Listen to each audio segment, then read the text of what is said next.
Hey everyone, Sawmill Charlie. I'm out in here where I have my mating boxes in my bee yard, and I find I take these cells off of the grafting bar, and I find a egg carton does a very good job of transporting the cells. Just put each one in the individual spot where the eggs normally are, and they're safe. And they ride very well, easy to transport. Something else that some of the guys on the channel been talking about is my two-frame mating boxes. These are, I got the idea from Barnyard Bees, and this one here happens to be a deep. I also have them for medium frames. On the bottom there are two 2-inch holes for ventilation.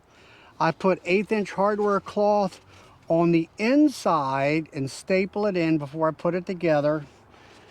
One of the things I do is on the end is that I put a very small entrance so the bees can guard, because this is a very small hive. I also made this little wooden block. It's a gate. You can close it.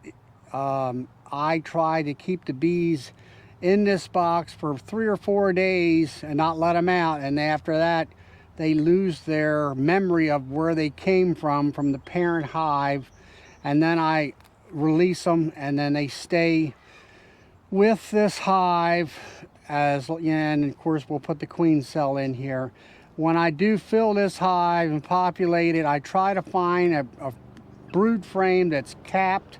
Doesn't have to be corner to corner amount of brood, just a small patch of brood with the bees. Put it inside the hive here, and then I normally try to find, let's say, a nectar frame so they have food. I really don't have to feed them right away. They have plenty of nectar. The big thing that I did when I built these was I made this area here when it held 2 frames. I wanted to be able to slide these frames to the wall and have plenty of room so I wouldn't roll any bees or the queen. So when you slide the frame on this side to this wall and then the other one on the opposite wall, there is 1.25 inches from the top bar to top bar. That's the spacing. I'll get a ruler out here and tell you more exactly. The inside spacing here is 3 5/8 wide, and the overall in board here is 5 1/8 wide. That gives you your space, and of course it's a regular rabbit on the sides here on this front board, and then of course the rabbit here where your ears on your frames will rest. And the hole for the entrance, it is 3/4 inch wide and 3/8 inch tall, so it's very small, good enough for maybe 2 bees to pass side by side, and it's just tall enough so it doesn't rub their backs or their wings. And I find it works very well. Sometimes I think maybe I should have made a 3-frame box, but that means you're more resources, and 2-frame has worked very well for me. So the next thing we're going to do is I'm going to try to show you how I install a queen cell on a frame, and then we'll place it in one of these boxes. All right, here I have a frame. This happens to be a nectar frame. I do like some brood around where this cell is going to be, and all I do is I take the JCBZ, and you have that round plastic ring, and what you can do is you just kind of push it into the wax very gently, and it'll stay right there. Then bring the other frame alongside of it and gently just kind of touch it with the other frame, and then after that the bees will propolize, or actually wax it in place, and then they will keep taking care of it and keep the cell warm with their heat that they generate. So all we do now is put that in our 2-frame mating box, and we will come back probably Monday. They should be hatched by then for sure. Sunday is when they are timed to be hatched, as far as the 16 days when a queen cell is hatched. So let's put it back, and hopefully we'll have a new unmated queen.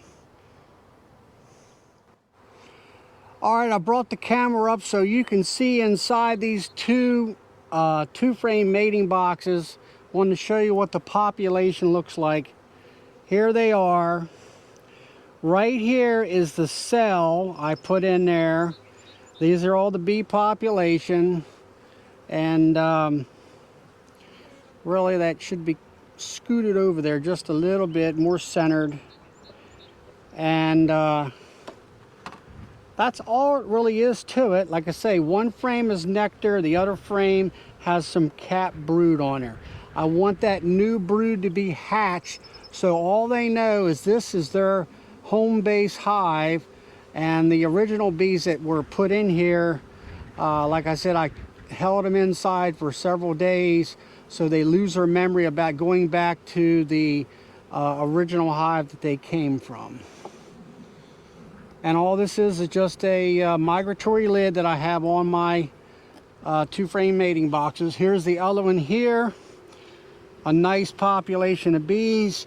The cell is right there, and it's being covered up by the bees. It actually has some wax where they've already drawn it and attached it to 2 of the frames. So she should hatch out, like I say, Sunday, which will be tomorrow, sometime from now and Sunday. And then she'll be, you know, a virgin queen, and she will stay in this hives for at least 3 or 4 days. Her exoskeleton will harden, and her wings will dry so she can go out and fly and get mated, then come back. And then it will take about another week before she really gets to laying some eggs. Well, everyone, I hope that you enjoyed looking into my 2-frame mating boxes, and I hope that you've gotten a lot of good information out of it. So until next time, please like, subscribe, click the notification bell, share my videos with your friends, and have fun with your bees.